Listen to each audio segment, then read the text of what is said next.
miskonsepsi dan strategi pembelajaran terdiferensiasi. Penjelasan tentang pembelajaran terdiferensiasi terkadang berbeda-beda, bergantung dari pemahaman terhadap konsep pembelajaran terdiferensiasi. Berikut ini disajikan penjelasan yang sering didengarkan tentang pembelajaran terdiferensiasi yang ternyata keliru atau salah, atau biasa disebut dengan miskonsepsi. Contoh 1. Memberikan kebebasan mengerjakan tugas. Dalam menerapkan pembelajaran terdiferensiasi, guru memberikan kebebasan kepada peserta didik untuk menyelesaikan tugas. Hal itulah yang menyebabkan peserta didik dapat mengerjakan tugas sesuai dengan kemampuan dan bakatnya. Contoh, tagihan atau tugas pembelajaran menulis teks deskripsi dalam pembelajaran bahasa Indonesia.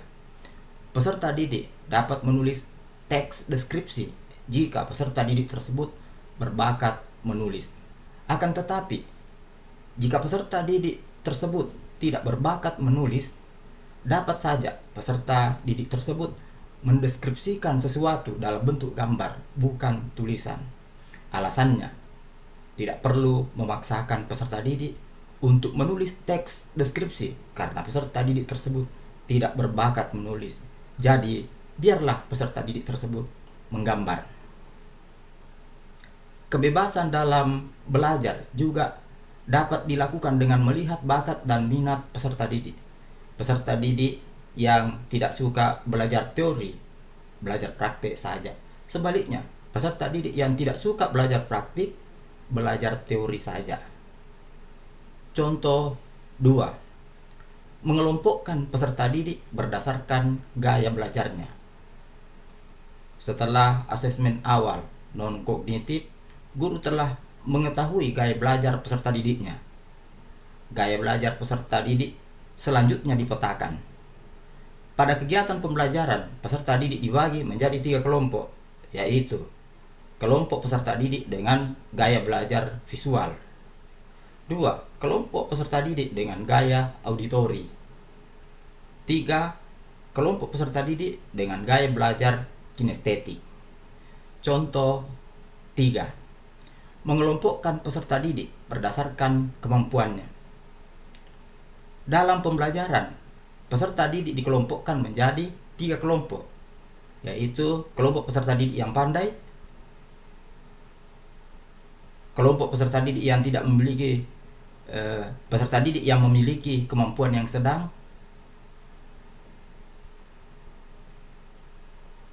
kemudian kelompok peserta didik yang memiliki kemampuan yang kurang. Peserta didik yang ada di kelompok pandai diberikan tugas banyak, misalnya 10 nomor. Peserta didik yang memiliki kemampuan sedang diberikan tugas yang sedang, misalnya 8 nomor.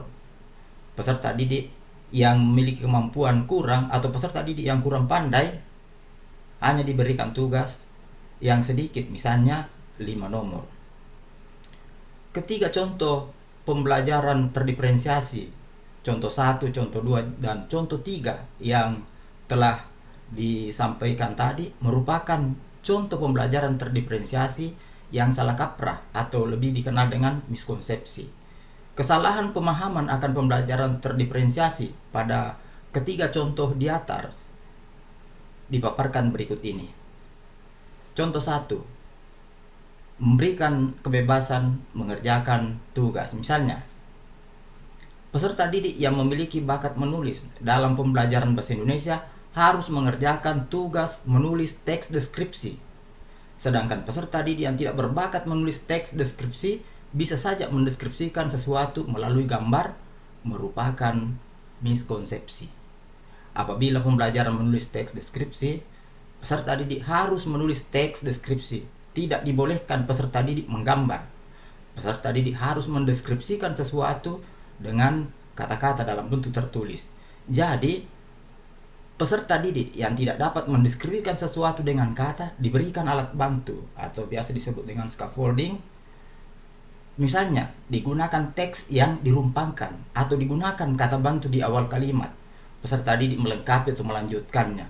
Hal yang demikian menjadikan peserta didik yang tidak bisa mendeskripsikan sesuatu dengan kata-kata dapat melakukannya atau berusaha untuk mendeskripsikannya dengan menggunakan alat bantu. Dengan perkataan lain, kegiatan pembelajaran menulis teks deskripsi, peserta didik dapat menghasilkan teks deskripsi, bukan menghasilkan gambar, karena tujuan pembelajarannya adalah menulis teks deskripsi. Contoh 2, mengelompokkan peserta didik berdasarkan gaya belajarnya, merupakan bentuk salah kaprah tentang pembelajaran terdiferensiasi.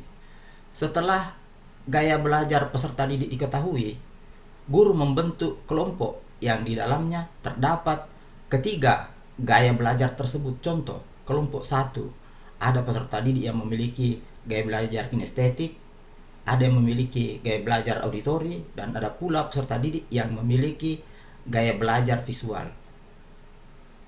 Atau boleh dikatakan, atau istilah lain, kelompok yang anggotanya heterogen, bukan homogen. Demikian juga pada kelompok 2 dan 3. Gaya belajar peserta didik hanya diketahui oleh guru, tidak boleh disampaikan kepada peserta didik. Gaya belajar itu hanya sebagai dasar bagi guru dalam pembagian kelompok. Jika setiap kelompok anggotanya terdiri dari peserta didik gaya belajar kinestetik, auditori, dan visual, maka kelompok itu anggotanya saling melengkapi. Pengelompokan peserta didik ke dalam 3 kelompok gaya belajar kinestetik, kelompok gaya belajar auditori, dan kelompok gaya belajar visual menjadikan guru mendesain 3 langkah pembelajaran dan 3 macam pula asesmen. Tidak semua guru dapat melakukan hal seperti itu. Kebanyakan guru menganggap yang demikian itu menjadikan guru semakin sulit untuk membuat persiapan dan melaksanakan pembelajaran. Jadi, tidak dianjurkan membentuk kelompok yang homogen, tetapi dianjurkan membentuk kelompok yang heterogen.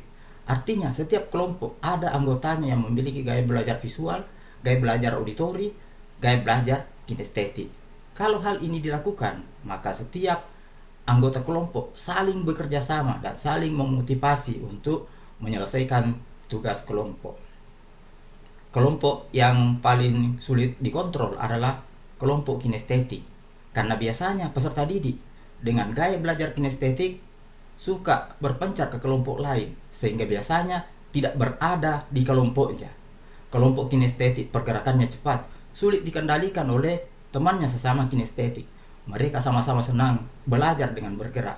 Akan tetapi, jika kelompok itu dibentuk yang anggotanya ada yang memiliki gaya belajar auditori, gaya belajar visual, dan gaya belajar kinestetik, biasanya anggotanya saling mengawasi atau mengontrol.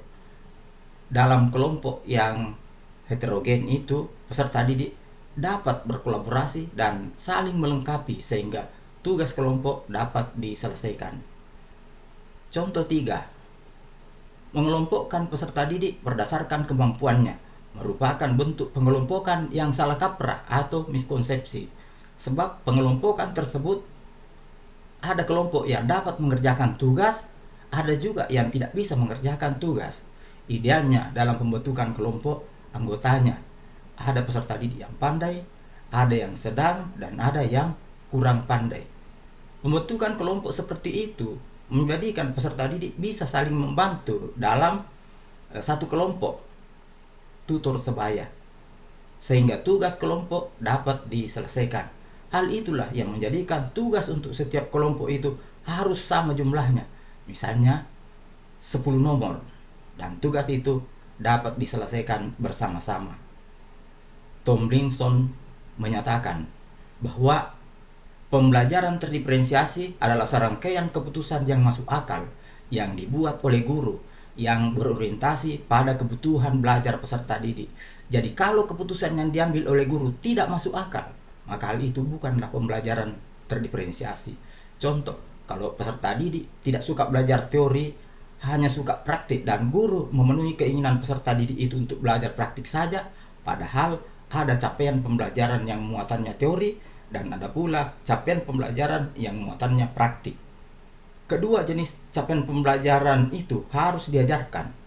Keputusan yang diambil guru untuk tidak mengajarkan teori kepada peserta didik yang tidak suka belajar teori dan tidak mengajarkan praktik kepada peserta didik yang tidak suka praktik merupakan keputusan yang tidak masuk akal.